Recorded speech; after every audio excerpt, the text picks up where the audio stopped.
This duckweed. Oh, hey, how y'all doing?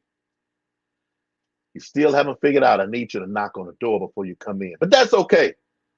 That's okay because I'm here for you, and you know who it is. It's your boy, Big Tank Hank, coming at you with another video, and I am wild about Herps.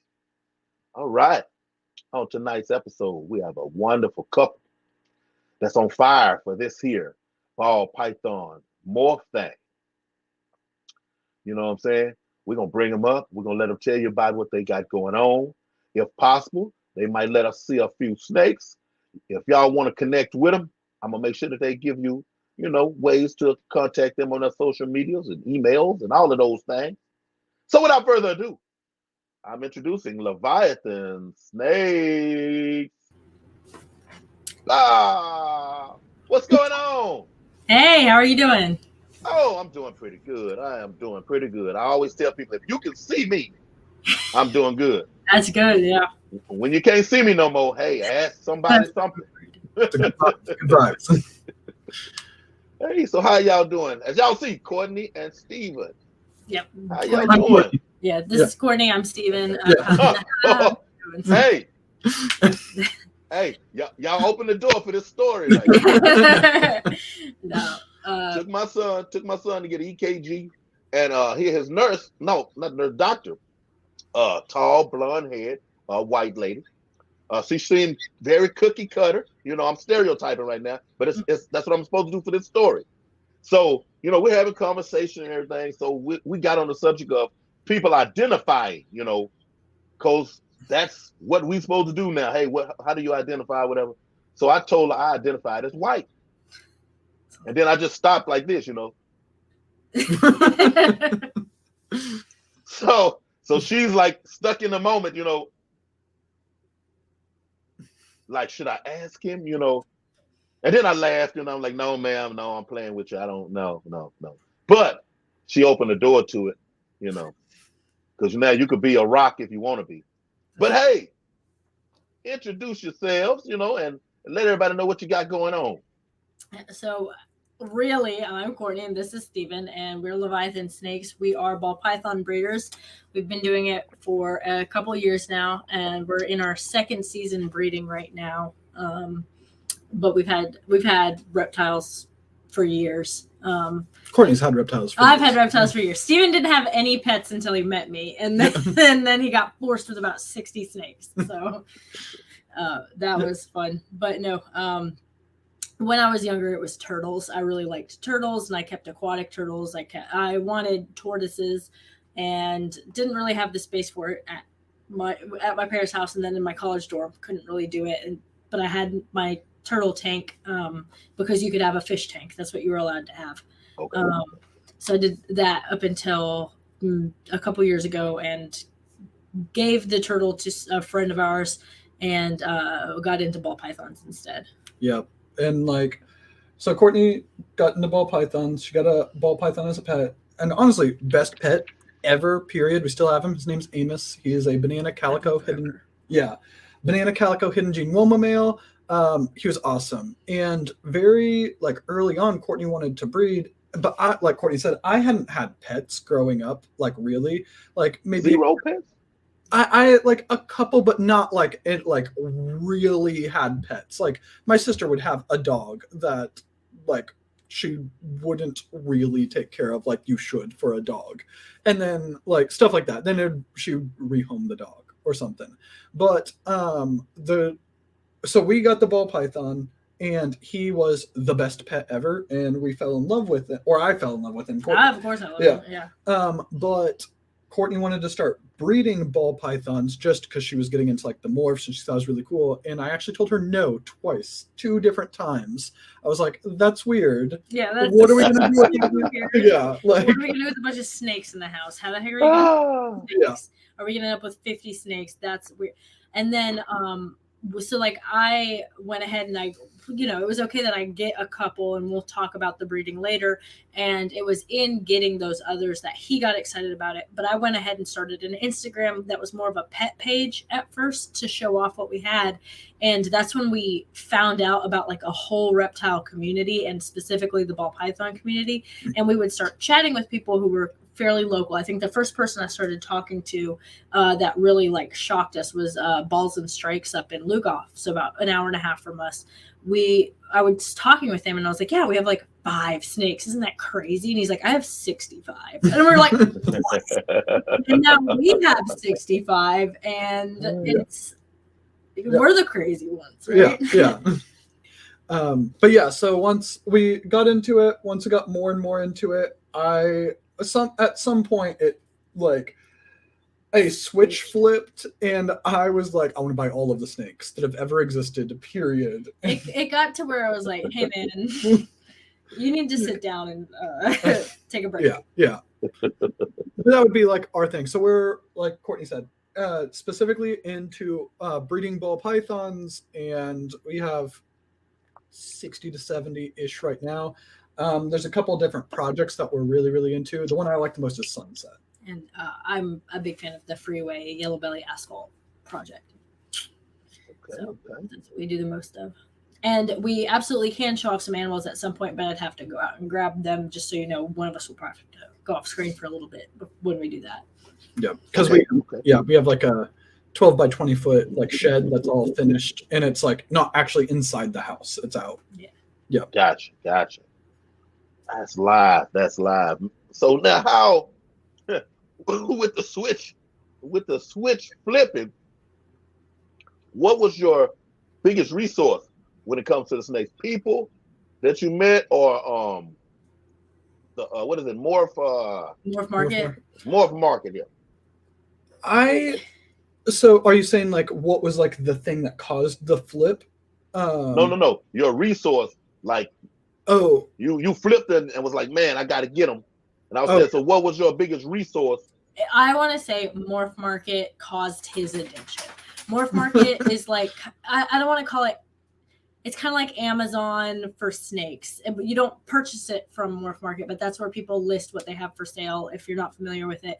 And you can see all these beautiful morphs, and they're right there, and they're for sale, and they're posted, and then they're gone. And it almost was like trading stocks for him, where he was like, if I don't get it now, it's going to be gone. That was like my hobby before the snakes, as I was into specifically option trading, which is gambling. Straight gambling is what it is. Yeah, and I hated that. So now he had the Morph Market app on his phone, and he would like watch a snake and just be so into it. And while we did meet a lot of people that we've become very good friends with in ball pythons, I think we haven't purchased as many from friends because we want such specific animals. You have to get it from like other people. It was definitely Morph Market, and then shows. We love going to expos, and we are suckers for a deal at an expo. Yeah, those expos look crazy to me. We have one here. Is it Repticon? It's the 21st, 22nd. I want to think it's actually Repticon, but I'm thinking about it. It's at NRG Stadium, so if it's in NRG, it's gonna be pretty big. And just me seeing the videos, it's like, man, you walk in the door, okay, that table. These 3 tables right here are full. So I'm like, how am I gonna see everything else? I could see my wife calling on the phone looking for me, like, are you coming home? Are you still there? I'm still here. And I haven't got past the first 2 tables. I know you're 3 hours from Arlington, Texas? Arlington. Is that Arlington by Dallas? I don't know. It's in Texas. I know it's in Texas. I think it's about 3 hours from Houston. Yeah, I think it's about 3 hours. There's a pretty big reptile expo that they do twice a year in Arlington. It's probably like top 3, top 4. Yeah, and I know I'm sure they have aquatics as well. They've got all kinds of reptiles and amphibians and fish. So that might be something fun if you wanted to. The NRA. Yeah. I was thinking about, oh man, I could just see it now. Like y'all got me wanting to go download Morph Market. You know, Oh yeah, It's crazy. you know, fun. I'm And not I'm not supposed to be buying no snake, but while I'm sitting there looking at, oh man, look at they've this. got Oh, they've got frogs, they've got geckos, they've got all kinds of stuff. So you get sucked in it. Because that's what happened with me. I was like, now I want a Pac-Man frog. Now I want a Toke gecko. Now I want. I wanted a red-eyed crocodile skink for a long time, Yeah. but I finally was able to. Let's get a caiman. Let's get an alligator. Yeah, you get sucked in. Yeah, I love the crocodile skinks. It's just the fact that I know I may not see it often, in my in my enclosure. But yeah, I love them. I love them. I can feel that. I really can. So, as far as your the building that you have now that your snakes are in, are you gonna stay with just that building at home? Doing business that way, or are you thinking about expanding into like maybe another standalone outside of, like maybe in town? So we talked about doing a brick and mortar pet store at one point, but I think we've kind of moved away from that, seeing how that was kind of an idea before we had like a successful season, and really we're able to sell our animals very efficiently and very quickly the way we do it now. I don't really think we'd have inventory for a brick and mortar pet store, and it would require us to also like look into other species of animals. And I don't know that it's something that we're interested in anymore.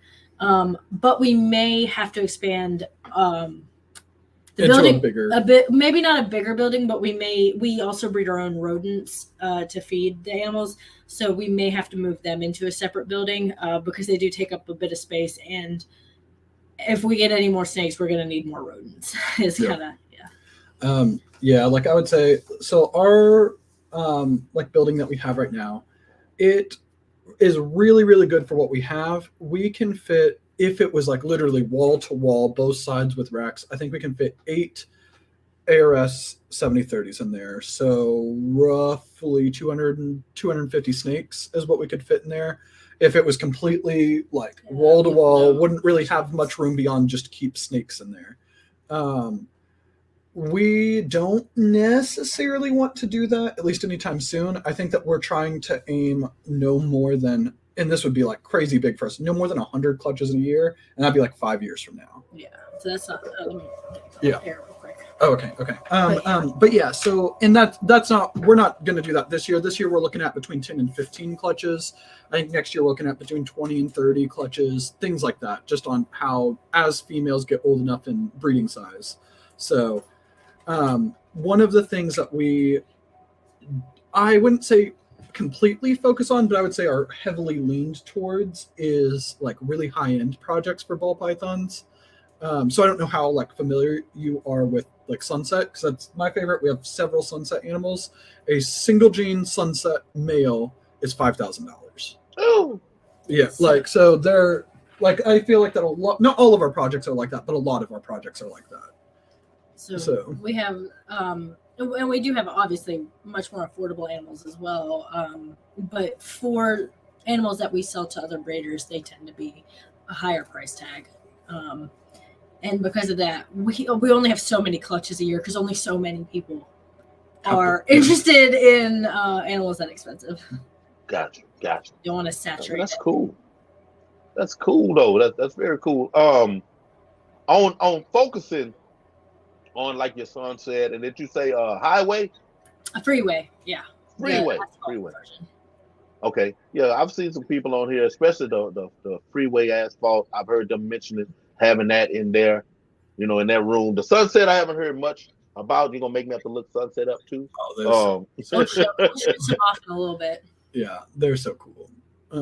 I love them. Okay, that's cool, man. First clutch. When can you remember when it was and what was the feeling? We did a whole YouTube video on it. Okay. The very first clutch we got was from a pastel female, just a single gene pastel female that we had paired to our banana leopard pastel male. And we had paired them, and it was our first clutch. So we had palpated her, and we could feel that she had eggs in her, but we hadn't really we were like, I think she had a pre-lay shed. I'm not sure.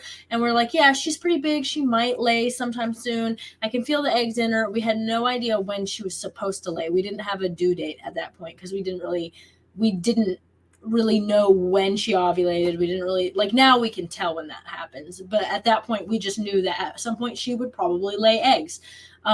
So we had both gotten home from work. Steven got home. I think he was like in the bathroom. He was in the bathroom playing on his phone or something. And I opened her thing and I was like, oh, she looks like she's on eggs. And then she saw me and like constricted, and you could see that she was actually on eggs. So I'm like, oh my gosh. So I'm like waiting for Steven to get out of the bathroom. She like knocks. She's like, so finally, hey, Steven, can you hurry? And I thought that she had to use the bathroom.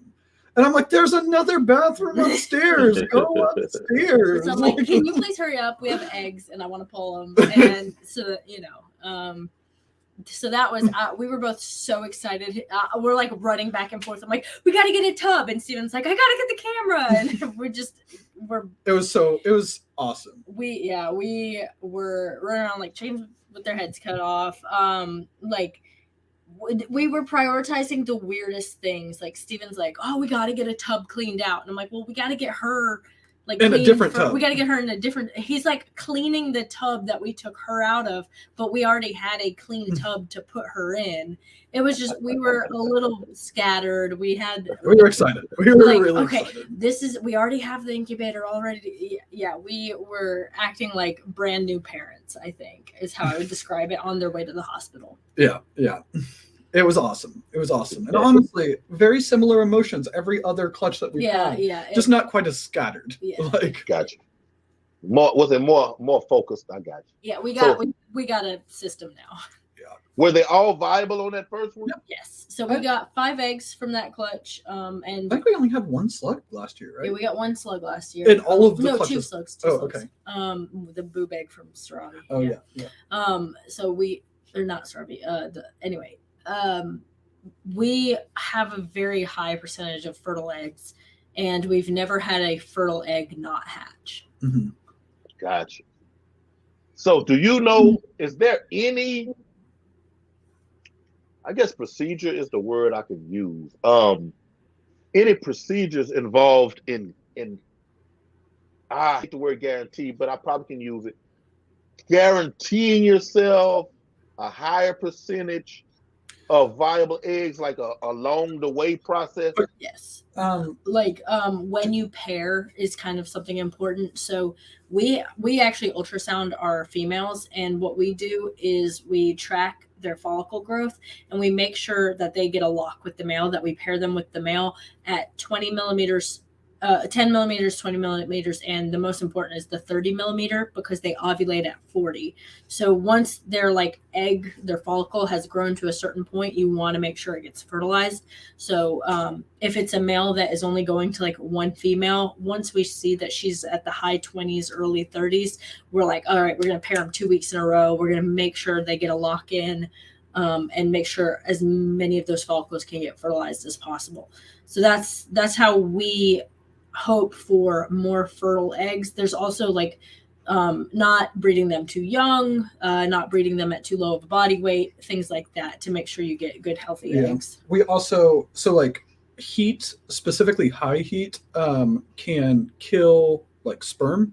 So the normal hotspot for ball pythons is 90 degrees, but at 91, 92, it's actually hot enough to start killing sperm. So even if they've locked, even if they've had all that can increase slugs and infertile eggs, because there's not sperm that's viable in the female. So we actually run our breeding females hotspot at 88. So that way, even if there's a little bit of variance, it's not going to get up to the 91, 92. And then finally, for once we get the eggs, some people like to incubate them the way they were laid, because the mother will kind of gather them up and yeah. Oh, nice. Oh, that's awesome. We'll send you some of our stickers too. But so we actually candle the eggs, and we find the embryo, and we incubate embryo up, so that the weight of the egg isn't on the embryo. Oh, okay. Yeah. So they can lock before ovulation? Yes. So yeah. So locking is it's just their way of copulating, and funny story about the female. Our very first clutch, we could feel the eggs inside of her, and we're like, oh, let's just get one more lock in just in case. She locked 2 days before she laid her eggs, and that doesn't do anything. The eggs are either fertile or they're not at that point. But they'll lock anytime. And ball pythons can retain sperm for actually like years. Like you can actually like pair them, like let's say today, they don't lay at all. You don't pair them at all. And next year they actually decide like, this is a good time to like develop follicles and lay eggs. And it's possible for the sperm that they locked with today to still be viable a year from now. And they could actually lay eggs. Oh, they're like guppies. Yeah. Yeah. Like, so I think there's like a really famous example of a ball python that was like 40 years old in like the St. Louis Zoo that had a clutch out of nowhere because of parthenogenesis. I don't know if it was parthenogenesis or if it was like retained sperm. But yeah, it was like years it had been at the zoo. That would probably be partho if it was years. Yeah. And they hatched? Yeah, yeah. So yeah, you can get a parthenogenesis clutch from females where the eggs are exact clones, replicas of like them. Only a clutch of eggs without a male to fertilize them. Yeah, like what is it, morning gecko? Do they do that as well? Morning gecko, day gecko, morning gecko, day gecko, morning gecko. I'm mad at that name, morning and day. Like, okay, yeah, it's one of those. There aren't males don't exist. Oh, I didn't know that. Anywhere. If you buy one of those, I think it's a day gecko, day gecko. But if you buy them, they're pretty small. If you buy them, period. And one can just lay eggs, but they say if you have like 2 or more, just the presence, they'll go through the whole ritual of like, hey, I'm a male.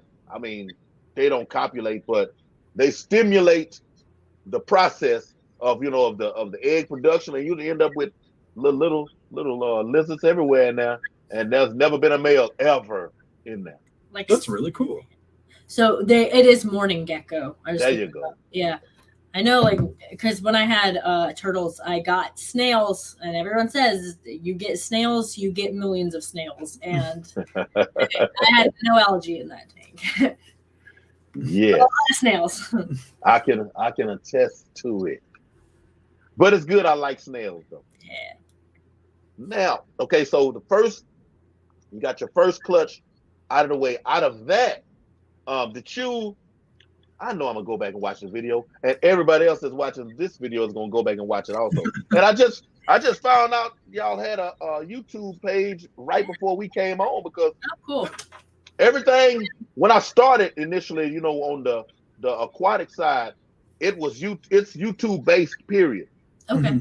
I did nothing, off of Instagram, whereas I knew after a while being on Instagram, I knew, hey, I can find a lot of people that's into whatever specific hobby on Instagram. And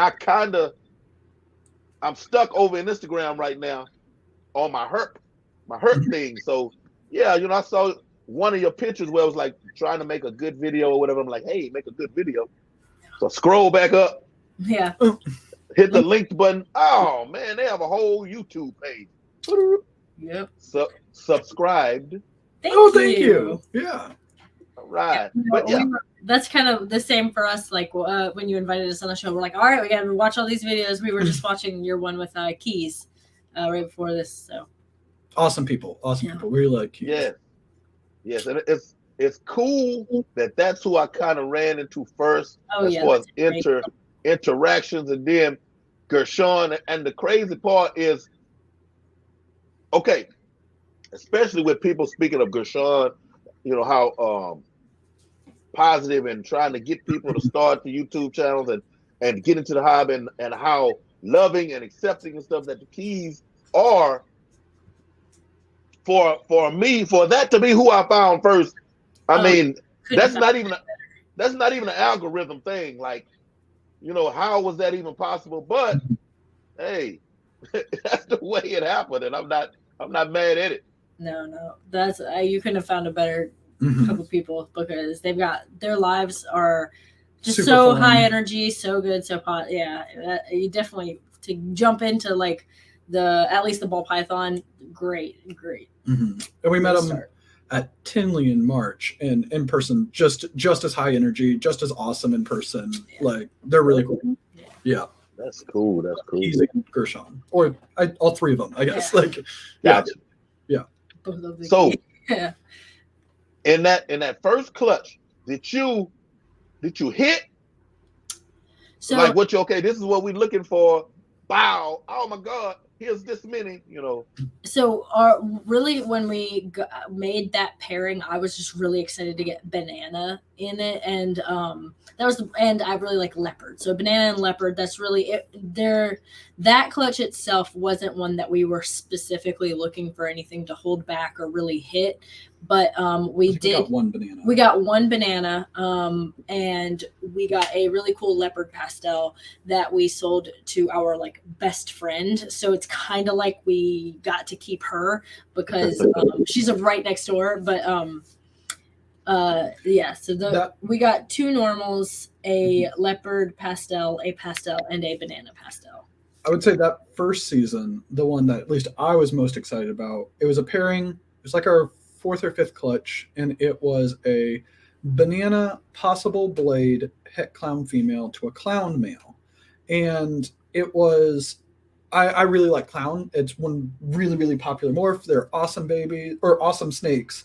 And in that clutch, I think we had 7 eggs, and of them, 4 of them were clowns. That was such a great. Every single one of the clowns were banana clowns, and one of them was a banana blade clown, which proved that the mom was blade. And we held her back. And that was really exciting. And we have a video on that one as well. Yeah. Yeah, I'm gonna be up all night because of course I work all night, so I'm gonna be up all night when I'm not working. So yeah, I'm gonna check all those out. Now, because you just gave me a question. Clowns, okay. When you're talking about the common ball python, because this is something that I didn't pay attention to at first, but I see a lot of the common colored ball pythons, but clowns. You know, people say, "Hey, this is a such het clown," blah blah blah. It's like regular color to me, you know, because I don't have a trained eye like that. But then I see the little heads and the. What is the difference between the common patterning? I mean. So a wild type is like a black and brown, and it has a pattern that is a pretty standard pattern. It's pretty easy to tell that's not like I can show you an example of a normal, but a clown isn't necessarily a color mutation. It is a pattern mutation where it cleans up the side. Well, it brings in a strong black dorsal stripe, and the head stamp is what it's called. Like a pattern on the head itself is really, really distinctive. So the thing is, because you had said het clown, right? So the thing with clown is it's a recessive mutation, and you actually need the homozygous form of clown to see any visual phenotype at all. So you can have a normal, regular, common type ball python that looks no different than anything else, and it could be het clown. It could be heterozygous for clown and carry one copy, and it still looks exactly like a normal. Like, you can't visually tell a difference at all. But if you breed that heterozygous clown to another heterozygous clown, you have a 1 in 4 chance, once the babies line up, that both will inherit one copy of the clown gene from each parent, and that offspring would be a visual clown, and then you could see a difference, and it's the difference in pattern.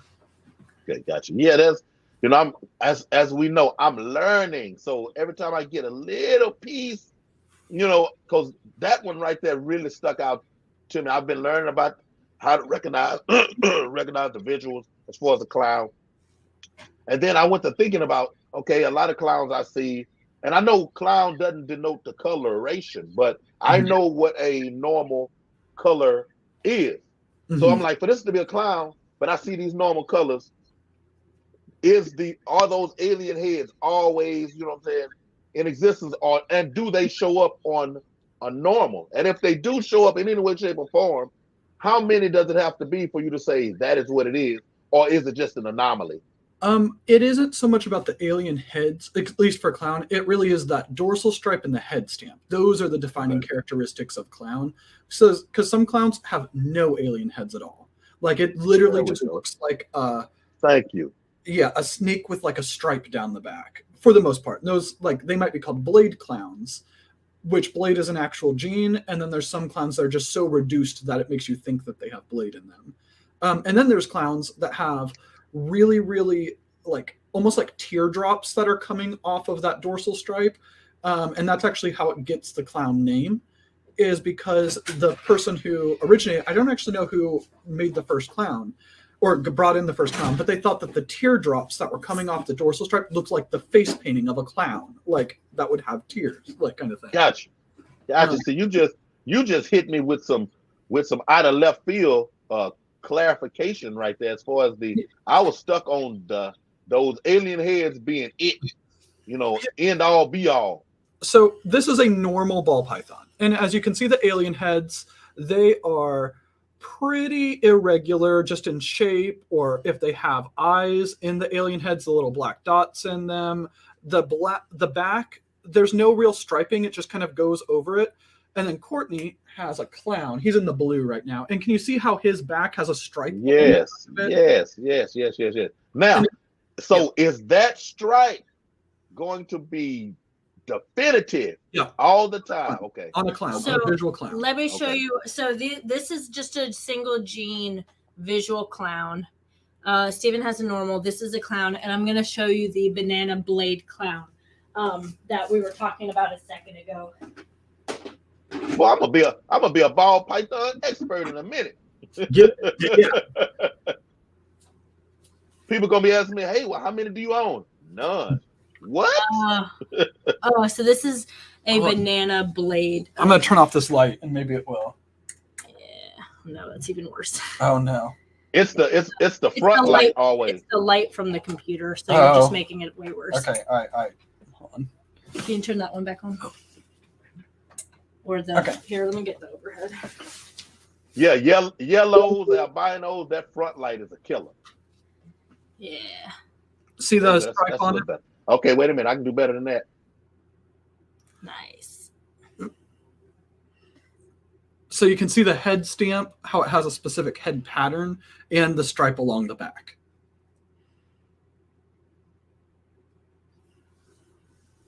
So yeah, that is a banana blade clown. Little normal girl. And this is an adult single gene clown. And then compared to a normal. So yeah, these are some of our. This is a normal that we produced. She's het for albino. This is a girl we produced, and then this is one of the first snakes we actually purchased. Is this male?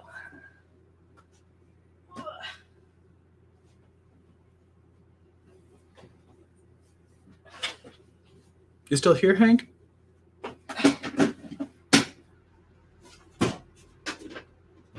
Oh, all right. I was over here talking and asking questions. Oh no, we didn't hear you at all. And I was like, they can't hear me. But what I was saying, okay, the white belly and the white that's come on the normal, the white that's coming up into the patterning. Now, if it was a clown with that same white coming up, what would that morph be called?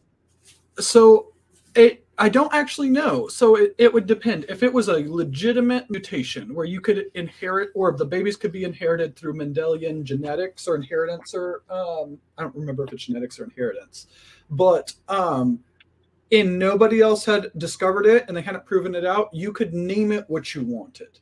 If you saw some appearance, like for example, the white coming up on that, you're like, that looks different. And I don't think I know what that actually is.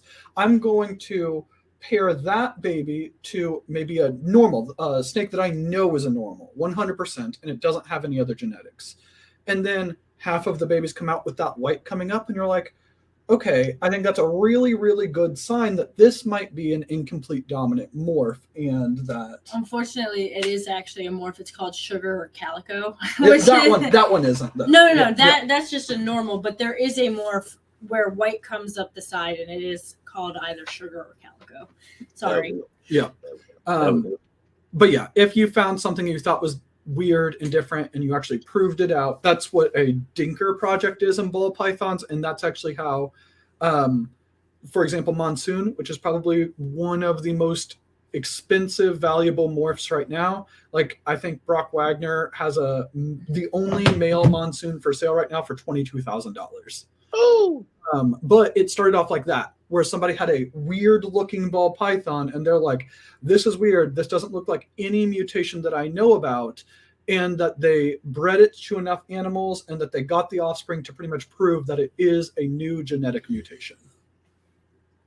And then they named it Monsoon because they thought that the pattern looked like the raindrops from like the monsoon. Yeah. The storm. Okay. Mm-hmm. Yeah, that's pretty cool. I'm learning. I'm loving every bit of it. There's a lot of it. So, what is it possible to get a pied with, how can I put it? A clown pied that's visual? Mm-hmm. Yes. Yep. They've made clown pieds. It's a double recessive project, and it has the clown pattern as well as the partial leucism, which is the patches of white in a pied. You can make most any double recessive. It kind of depends. Like, some things you don't really want to make because of the way it will wash things out. Like a pied mystic potion, for example. A mystic potion is mystic and Mojave. Mystic and Mojave, and it makes a cool kind of purple patterned snake. That's really neat. But when you put pied into that, it doesn't give you a purple patterned snake with patches of white. It just makes an all white snake, and you can get that. You could get that a lot easier than getting pied into there. So, some things aren't really worth making for the what goes into it. But we don't have any clown pieds ourselves, but you can definitely look those up. They're very cool. And would those have to be low white? There are, so Inchy in pied makes like low to mid white snakes, and then there's certain other morphs that will influence how much white is in a pied. And this is actually one of the hardest parts of the pied project, and this is why we're not really into it. We have one pied because they're beautiful, and we wanted one pied. For the most part, pieds, the amount of white is completely random. So like you could have an orange dream yellow belly pied and half of the snake is like this really, really bright orange and it looks amazing. And then you could also have an orange dream yellow belly pied where it's like a little teeny tiny patch of orange and the rest of it's white. So there are certain morphs that influence high white or low white, but if you're not using one of those morphs, it's completely random. Okay, gotcha. So what would be your favorite? Each one of you guys, what would be your favorite? Not that you own, but your favorite period out of the morph. Just single morph or like a combination. I mean, either. If it's your. Go ahead. You do you have one? Yeah. So right now, my favorite morph or combo that has been made is the Ultramel Sunset. I think it is like this super, super bright orange. Like it's like a tangerine orange. I think there's only been 2 that's been made in the world so far. And it looks absolutely amazing. And because Ultramel holds its color like pretty much perfectly from a baby to adult, I'm really, really excited to see how those snakes age because I think that they'll probably hold their orange all that way through adulthood. So, I think my favorite is a little more simple. I love how Super Asphalt looks. I think that is just incredible. And anything you put into Super Asphalt, I think is just amazing.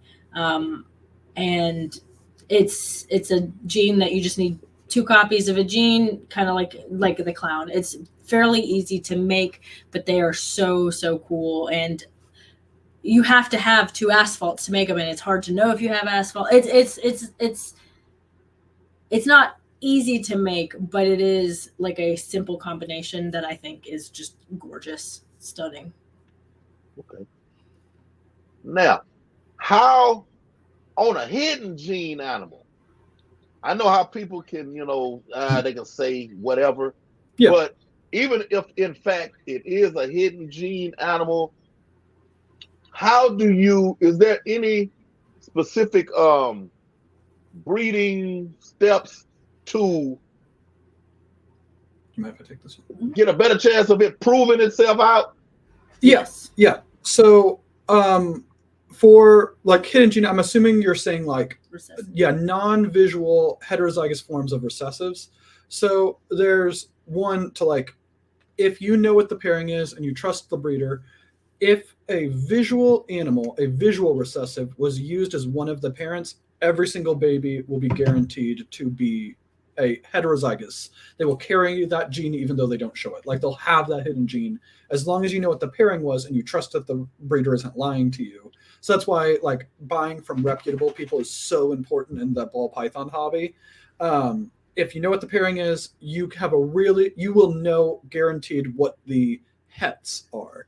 The other way is there is the ball python genetics project that is, I think it's part of University of Michigan. Dr. Hannah Seidel is running it. And there is a couple different morphs. They're working to build up like the genome for it, but I know Pied's one, albino, toffee/candy. She just finished up the yellow belly complex that you can actually send in your ball python sheds, and each semester, once in the fall and once in the spring, they will take these sheds that they have gotten throughout the year or throughout that time, and the students in her classes will test them against the different genetics that they have, and she can actually genetically tell you this snake is het for pied, or this snake is genetically yellow belly or asphalt or gravel or anything like that. So that's the other way. In fact, Justin Kabolka, who's probably the most successful, well-known ball python breeder in existence right now, he just listed snakes that I think this is really cool. He listed them. It's like a leopard, clown, het sunset, and in it says that the pairing was a leopard clown double het sunset pied to a sunset het clown, and based off of that pairing, the snake that was produced, it shouldn't be a leopard clown het sunset.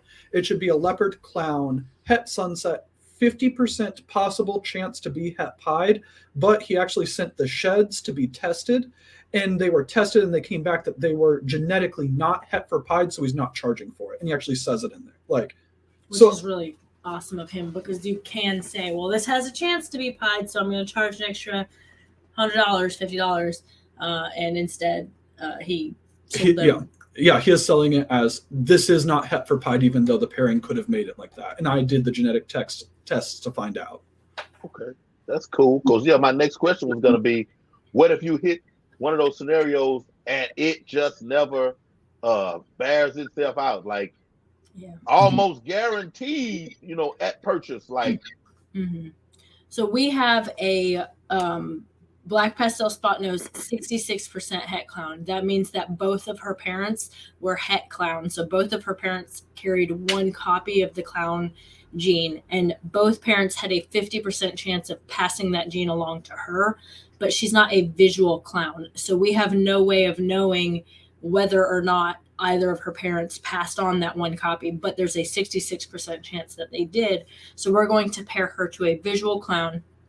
100% of that visual clown's offspring will have a copy from him. So if she does have the clown gene, she'll give 50% of her offspring.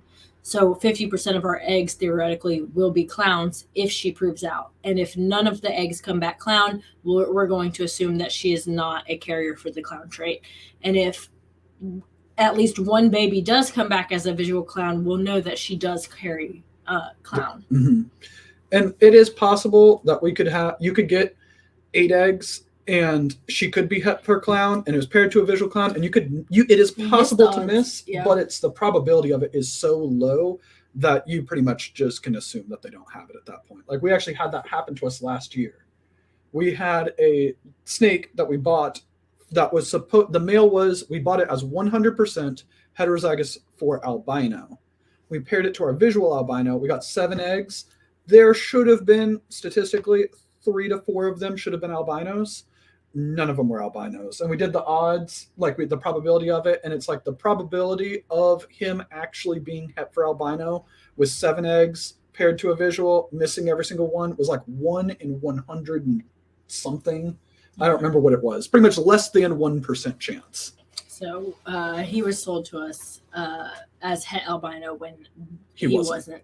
He may have been like a 50% het albino that they just sold as a.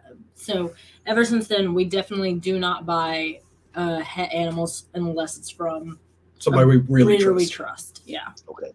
So inevitably, down the lineage of a particular snake that you purchased, there had to be a visual in order for the percentages to be applied down the line for being het.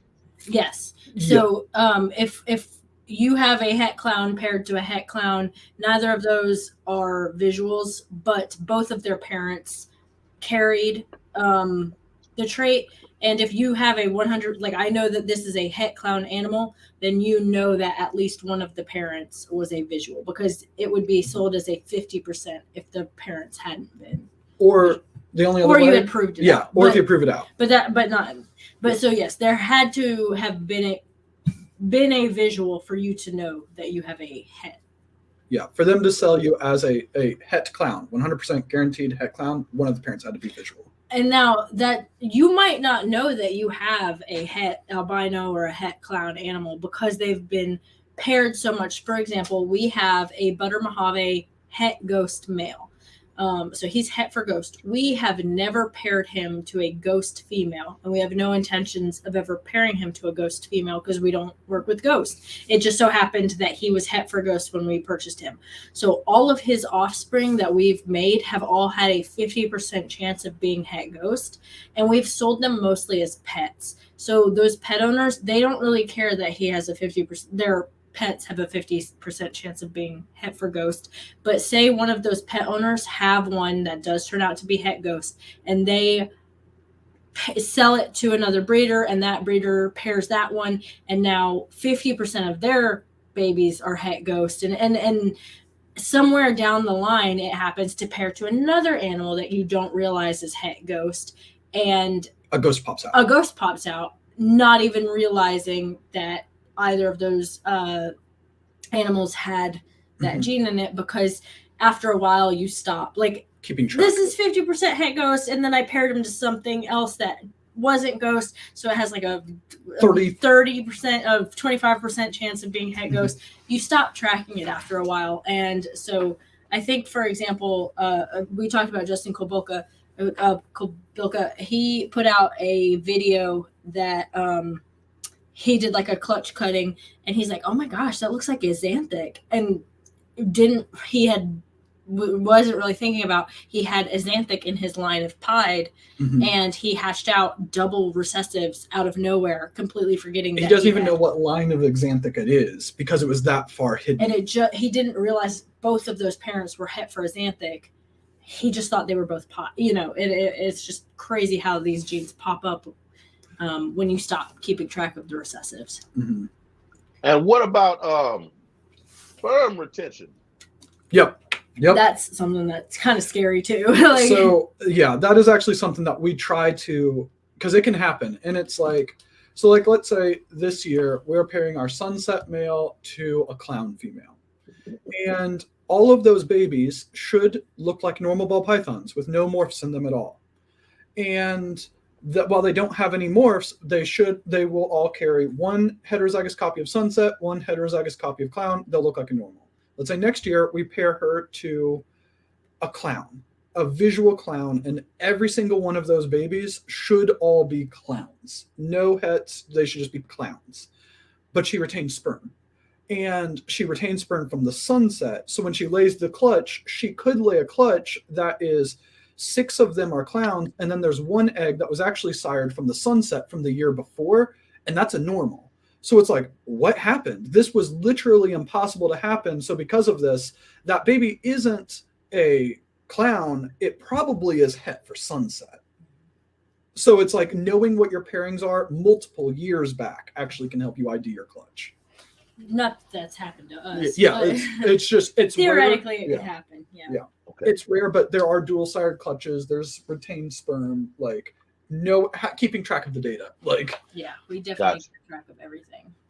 So in that case, if it's an intentional pairing and you got a clutch that visually look like normal, but you know the genetics is in them, do you hold all of those back? In this situation, for the sunset clowns, we will hold a large amount of them back, but they're also incredibly valuable right now. Like, it's a very hot project. Sunset is an incredibly rare gene.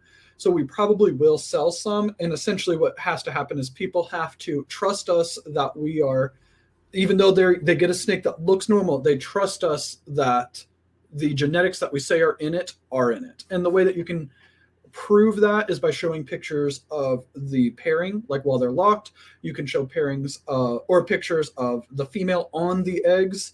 You can do lots of stuff like this. And this is part of the reason why social media is so important for the ball python hobby. Because if you can go back and look, here's a picture of the sunset and the clown locked that was 3 months ago, people aren't faking that. They're not putting in that much work to fake it. Yeah. But yeah, no, if we did have where we paired next year, if we paired our clown to another clown and we got back in normal, we would definitely hold that normal back because there's something wrong with that baby and we want to know what's going on. And it's probably double het sunset clown. So, but we don't want to sell it as double het sunset clown because it's a weird thing to have happened. So I would definitely hold it back and prove it out. And what would you breed it to? Probably another sunset because we know for sure that it's het clown because it came from a clown mother. Like there's nothing else it could be. So if we paired it back to a sunset and we got sunsets. Visual sunsets, we would know that it is a het sunset het clown. Okay. Man, this is a lot. No, it is a lot. The genetics is crazy. Yeah, and that's something I know we're coming up on 51 minutes already, but we get so excited about. Hey, but I don't know if you noticed, okay, I seemed like I was kind of competent in that, the questions, came with I was getting excited because I'm like, man, I'm retaining stuff from, previous conversations. Yeah, I'm like, hey, I was getting, kind of turned up right there. That's when we do the YouTube videos, it's so easy to find content for YouTube videos because there's so much to talk about. There's so much to explain, so many different morphs, so many different projects. We could literally talk about, like, when we're like, I don't know what to make a video about. Let's grab some snakes and let's talk about their genes. Mm-hmm. That's cool. I like how I'm grabbing them out there. But yeah, for like YouTube and stuff like that, one thing that I really like to talk about, and besides like snakes, but it is related to the hobby, is like the marketing side of it. Because I feel like not a lot of people do it in the ball python hobby, at least, is talk about marketing. There are some people who talk about business, but not on marketing as much. I'm super excited about marketing. That's what I do for my day job. Okay. Man, look, everything seems to just be falling together for y'all, even like day job stuff. How it integrated into, you having the snakes, moving the snakes, breeding the snakes, having an addiction, rolling the dice on more market at the beginning.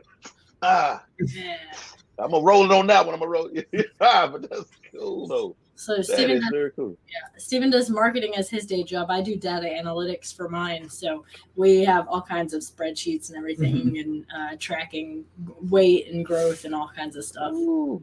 And I'm ADHD. Boy, y'all would kill me.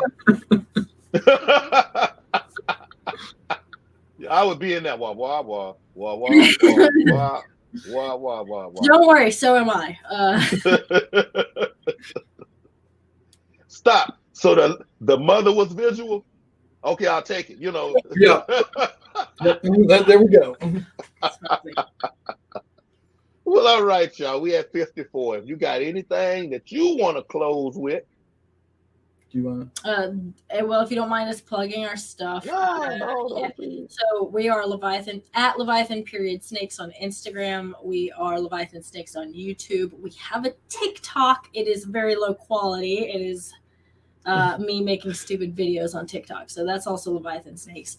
So those are our big social medias. We are on Morph Market. We are expecting our first clutch to hatch out next month, and then we're gonna first clutch of the season. Sorry, first clutch of the season, and then we're gonna hit it pretty heavy starting in July. So we're gonna have a lot available by the August-September time frame, and we're really excited for more clown combos, sunset combos, and lots of bananas. Yeah. Well, we have one asphalt clutch this year. Nothing crazy on asphalt yet. That's coming next year, but really excited about that. Yeah. We're going to be doing live with Keys June 22nd. Yep. And one with Jeremy Warfel. It's like June 19th, I think. Yeah. But we're going to be pumping out the lives. I don't know exactly when this is going on, but if this is being posted more than 3 days from now, check out Chris Eaton's Snake and the Fat Man. I think that's going to be pushed to the first. Oh, okay. Okay. He had some, but Chris did wait a little. He had some personal stuff go on, so I think he's pushing his monthly video out a little bit. But we're going to be on him with lizard morphs on that video. So yeah, we're doing all kinds of fun stuff, and then we got to do this one too. Yes. Can't plug this show though. We're already on it. And I appreciate y'all very, very, very, very much. Hey, y'all watching this video. As you've seen, they went in, and as my kids would say, they ate. Hey, y'all on top of this, man. Y'all on top of this. It was this, not to take anything away from anybody, but this was the deepest I've ever gotten in the genetic conversation, and it stimulated all of those, little, y'all let me see what I remembered and what I didn't. And I appreciate you for it. Yeah. I'm telling you, in a couple of days, I'm going to be a morph expert. Getting it. I'm excited. Hey, y'all watching this video, thank you very much, for giving me, as well as them, the time, to see what we have to talk about. Thank you very much for those watching the replay. For those that's going to listen to this when I put the audio over on the podcast, look at the bottom down there. Check it out. For those that can't watch the video because you got a driving job or whatever and you want to listen, forgive me for any dead spaces, but it's still going to be just as interesting. As I always say, tell somebody you love them because you just never know what somebody's going through. And take care of those animals. We out of here. Peace.